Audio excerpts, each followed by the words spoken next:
कई लोग शादी कर लेते हैं, उन्हें पता ही नहीं गृहस्थी कैसे चलानी है। गृहस्थी की गाड़ी चलती नहीं और बीच में तलाक वलाक होके अलग अलग। इसलिए बच्चों का जब विवाह हो, लड़का लड़की कोई भी, सबसे पहले वृंदावन आओ, गुरु की शरण में जाओ, गुरु जो कहें, जो समझाएं वो समझो, उस अनुसार गृहस्थ की शुरुआत करो। भोग प्रधान ना हो जीवन, भक्ति प्रधान हो। गृहस्थ में रहना बुरा नहीं है, पर गृहस्थ में रहकर भोगी बन जाना बुरा है। गृहस्थ में रहकर योगी बनो, भोगी नहीं। आज लोग शादी करते क्यों हैं? पहले के लोग शादियां क्यों करते थे और आज के लोग शादियां क्यों करते हैं? दोनों की भावनाएं बदल गई। तब की भावनाएं अलग थी, आज की अलग है। बताओ, पहले विवाह क्यों होता था? भगवान राम ने विवाह क्यों किया? वशिष्ठ जी ने विवाह क्यों किया? महर्षि अत्रि ऋषि ने विवाह क्यों किया?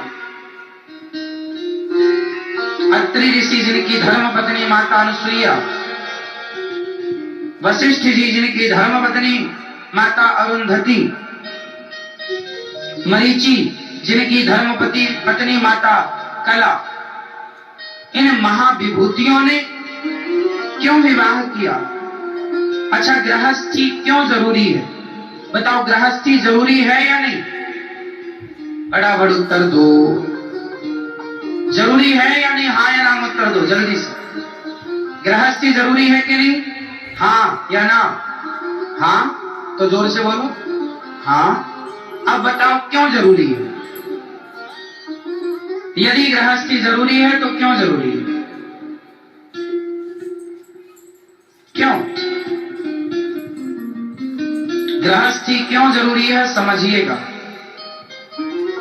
हम अपनी इंद्रियों को, हम अपने मन को, जो हमारी पत्नी होती है ना और जो हमारा पति होता है, वह पत्नी और पति, पति के लिए पत्नी और पत्नी के लिए पति, हमारी पत्नी हमारी इंद्रियों को कंट्रोल करने में, कराने में हमारी पत्नी हमारी सहायक है। पत्नी क्या होती है? पति की सहायक। किसमें?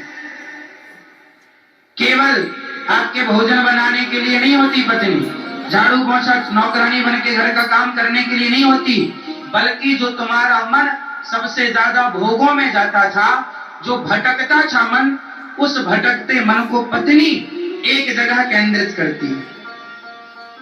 जिसका विवाह नहीं होता ना, सामान्य जो आदमी है जिसका विवाह नहीं होता, उसका मन 17 औरतों में जाता है, 17 स्त्रियों में जाता है।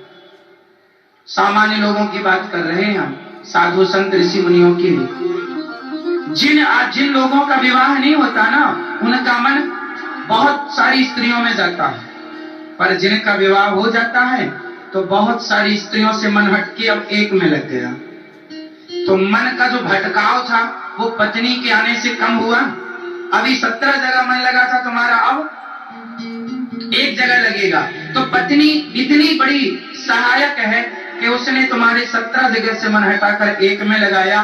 और धीरे धीरे अब आपको करना क्या है? पत्नी को देख लो मन लगाकर, संसार के भोगों को भोग लो मन लगाकर, और अब भोग कर देख लो कि कितना सुख है। अब इनसे भी मन हटाकर मन भगवान में लगा दो। पत्नी इसलिए होती है कि धीरे धीरे मन जो तुम्हारा अनकंट्रोल था, भटकता था, विषयों का सुख लेने की जो चाहत थी, ले लिया ना, अब मन ले लिया सब का आनंद। अब तो लगाओ साहब भगवान में, और अब नहीं तो कब? इसलिए पत्नी होती है। पत्नी का मतलब ये नहीं कि दिन भर तुम भोग ही भोगो। पत्नी का मतलब ये है कि अपने मन को भोगों से हटाना है। पत्नी सहायक है, हटाओ मन ना की ओर लगाओ। लगाना भगवान में है, हटाना यहां से, संसार से। पर किसका हट रहा है? नहीं हटा तो तुम्हारी गृहस्थी सफल नहीं है। सफल गृहस्थी वो होती है जिन पति पत्नी दोनों का मन विषयों से हटकर भगवान में लग जाता है, वो गृहस्थी सफल होती है। सारी जिंदगी तुम्हारा बुढ़ापा आ गया, दांत गिर गए, बाल पक गए, फिर भी तुम भोगी हो, तो ये काम सुअर के हो सकते हैं, इंसानों के लिए